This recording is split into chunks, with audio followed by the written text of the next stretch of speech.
Hi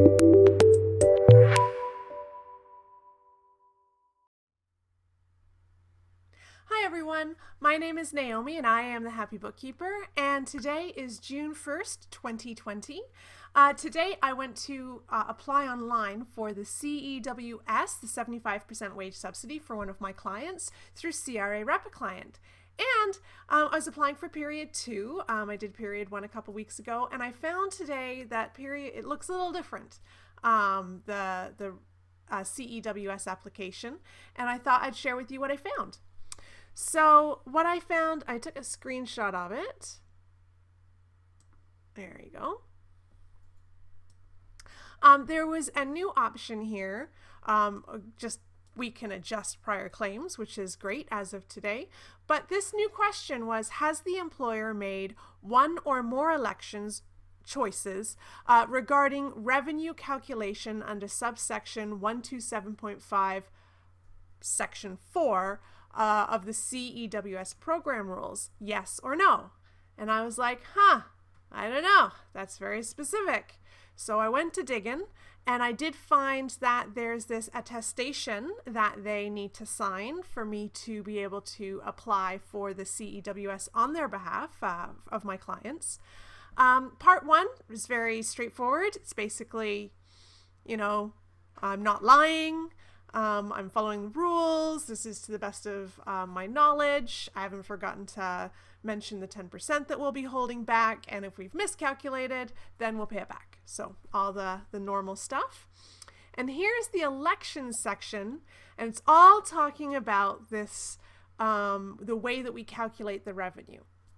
And I was a bit thrown by it, but I called Canada's CEWS hotline, and we sort of talked through each one of them, and was able to clarify it for me. And so I thought, wouldn't it have just been so much nicer if this was just in like straightforward English? It would be translated somewhere. So I thought I would translate it for myself so that I knew sort of what I was doing and what I was agreeing to. Not that I'm signing this, but to advise my client what it all meant so that they knew what they were signing for. So I did that. I did a little translation here. Now, just for the purposes of this video, I'm not going to go into detail for boxes 1, 2, 3, 4. And they don't have box numbers on them. So this is what the form looks like, just so you see it all. And I'm zooming into this elections section. And boxes 1, 2, 3, 4, 5, 6, 7. So 7 boxes that may or may not be checked off. So here's, and I've given the box numbers for the purposes of this Word document. So basically the black and italic is from the document that I just showed. Red is my translation into my words. And then I do some cut and paste from the Income Tax Act that it's referring to. Now I'm not actually cut and pasting from the Income Tax Act, but from Bill C-14, which is the amendment to the Income Tax Act in regards to the COVID-19 CEWS subsidy. And so I've got a link to this actual amendment in the video description, so that you can yourself go and sort of see exactly what it's referring to. So these elections or these choices, what they are is they're saying, so here, this is how I translated it. The way the employer has chosen to calculate the revenue for the period covered by this application includes. So basically, these elections are the special circumstances that you might choose to use when calculating how much your revenue has decreased as compared to a prior period. And that's what all of these are. They're like, do you choose to use this special circumstance? Do you choose to use this special circumstance? So every special circumstance that you're choosing to use to calculate how much your revenues have decreased, you have to say, I chose this one, I chose this one, I chose this one. So the client that I have is a very straightforward, simple client. They've just got one business. It happens to be a corporation, they're shareholders, but I mean, outside of that, there's no affiliated businesses. They're not part of a joint venture. They're not owned by another corporation, or like they don't work with other businesses that are owned by family members. So I'm not going to go into detail about the first 4 boxes. I am going to just show you what my sort of clip was from the Income Tax Act, and you can freeze the video and read it for yourself to see if it might apply to you. I did write right here. So boxes 1, 2, 3, and 4, they're all relating to a group or affiliated employers, non-arm's length income, or joint ventures. If your business is a simple small business not affiliated with any other businesses, then boxes 1, 2, and 3 likely do not apply.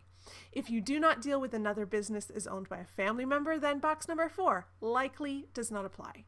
If you are affiliated with other businesses, a corporation that has shares owned by another corporation, or you're part of a joint venture, or you deal with businesses owned by family members, feel free to contact your accountant or tax preparer or bookkeeper to sort of discuss the specifics of your situation. So as I said, box number 1 is just, and it puts it, what I like is it does have a little summary, the bracket at the end. It's sort of saying, and this is the special circumstance choice of this. So it's sort of, that's what the little summary at the end is all about. So that is a bit helpful if you know what to look for. There we go. So basically, the first one is regarding to how you're determining revenue on a non-consolidated basis for members of an employers group. So if you think you're part of an employers group, this is the snippet of that act. Now that snippet is the section 4, which is regarding the computation of revenue. And it's got lots of little subparagraphs, A, B, C, D, and maybe I. And so for the cutout, I've just done the specific paragraphs and subparagraph because it's very nested. It's very like, if this, then this, then this, then this, if this, otherwise this, blah, blah, blah. So I try to just zone in onto the specifics that it's referencing. That's just important to note. Box number 2, joint election. Let's read that. Revenue determined on a consolidated basis for the employer's group. So if there's a group of employers, this is going to apply to you. So here's the snippet and just the paragraph B of that computation of revenue, except that section. Box number 3, a joint venture election. So if you're not part of a joint venture, again, this probably doesn't apply to you, but there's the C, except that part of number 4. Again, freeze the video, pause the video to read this if you want to go into more detail there. Box number 4, it's a very long snippet, but again, this is talking about non-arm's length revenues. So if another corporation, like if a shareholder owns 2 corporations, or a corporation owns another shares in another corporation, or if you're doing business with like a family member, stuff like that, like a family member who owns a business, and do you count the revenues between those? Anyway, feel free to, again, go to your accountant to talk about the specifics of your business. But if none of that, again, the one that I was looking at was later on, is the one that gave me trouble, that I had to sort of dig deeper into. And again, this is just paragraph D. I'm going to scroll down a bit. There you go. There's a calculation where A, B, C, and D. Pause the video if you need to read it. Here we go. Box 5, this was pretty simple for me. Box 5 is basically saying, okay, if you are calculating your revenue, how much your revenue has decreased from the prior period that you're comparing to, using the cash method, check this box.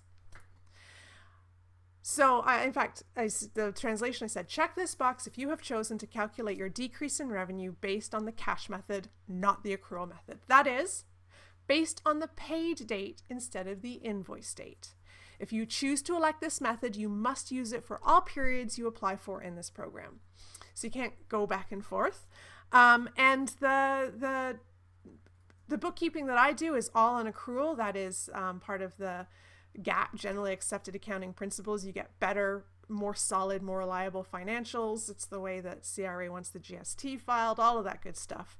Basically, you date your income the date that it's incurred. That is the date, the invoice date that you give your client. And cash basis is based on the date that you're paid. It's not really a very good method, but it's short, it's quick and dirty.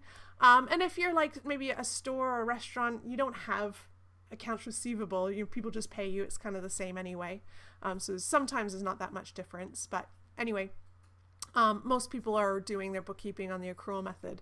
That is the date that the revenue or the income was incurred and invoiced out, not the date it was paid. So if you choose to elect to calculate your revenue using this cash method, you have to check this box because that's kind of weird in a special circumstance. And there's the blue snippet. And again, it's just paragraph E with the except that on the 4. It's just the part that it's talking about here in this box 5. This is the box that gave me a little bit of a trouble that I had to sort of hammer out with the person with CRA, well, CEWS, and they got it a bit wrong. And so I wasn't confident in their answer. And so I've researched it, and this is what I interpret it to mean.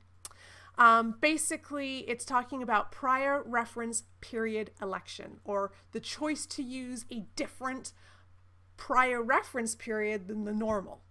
So let me see what my translation is. My translation is, check this box if you have chosen to calculate your decrease in revenue by comparing to the average revenue of January and February 2020. Don't check this box if you've chosen to calculate the decrease in revenue the general way. That is March 2020's revenues compared to March 2019's revenues, April 2020 compared to April 2019, and so on and so forth. If you do choose to use the average of January and February 2020 to calculate your decrease in revenue, you must use the same period to compare to when calculating for all periods you apply for in this program. So you can't switch between, this month I'm comparing to January, February, and this month I'm going to go, what did I do in April 2019? No, you've got to, whichever method you choose, you've got to stick to it through the whole program. And you only check this box if you've decided to use just the average for January and February 2020. And you can see that I've written or cut and paste specifically what they say subparagraph BII of the definition prior reference period.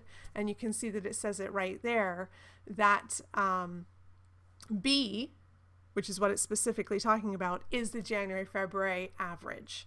And when it talks about qualifying period, when it says so II, the qualifying period is referred to in any of the paragraphs A to C of the definition, qualifying period, and eligible entity elects for all paragraphs. It basically means you use it once, you can't switch back and forth. You've got to use it for all 3 times that you apply, periods that you apply for. So this is the one that I needed to dig a little deeper into to try and understand if I should check it off or not, because that's part of how I apply for the subsidy, is to figure out if any of these check boxes are checked. Box 7, this was pretty simple for me. So you can see here it says that this is regarding an election by a registered charity or not-for-profit to exclude government funding. It says it right there on the form. So my translation, if you're a registered charity or not-for-profit and are choosing to exclude government funding from your revenue calculations. So this is my translation. And then here's the cut and paste section in regards to, here we go, subparagraph AII, which is the first section, AII. I included I because it refers to I. It also refers to eligible entity C, so I put that in. And it also refers to BII, so I've put that in as well. There we go. So here's the top section. You can freeze if you want to read it, pause. Here's the next one. You can pause if you want to read it. But if you're not a not-for-profit, and if you're not a charity, then you don't have to check this box off. Excellent. Or B, none of the above. Like, it looks easier on the actual form. So you can see if any of these special circumstances apply to you, specifically the one that I was stuck on was this one right here. You know, check this off if you're using the January February average, but otherwise the general way is just to look at 2019. So leave it blank if you're looking at 2019. So if you're not checking off any of these, then you check off B. The employer has not made any of the above elections, or the employer is not choosing to say that they're going to use any of these special circumstances. That's it. So now I know what my answer is here, is that no, they haven't chosen any of those. So that was a very long yes or no question for me to try and figure out, and that's why I wanted to share it with you guys. Another little tip that I have is the spreadsheet that CRA gave when I used it last week or the week before, whenever I did it, wasn't very helpful. It was a bit too vague. And so I used, let me see, and it's free, but thanks for your patience.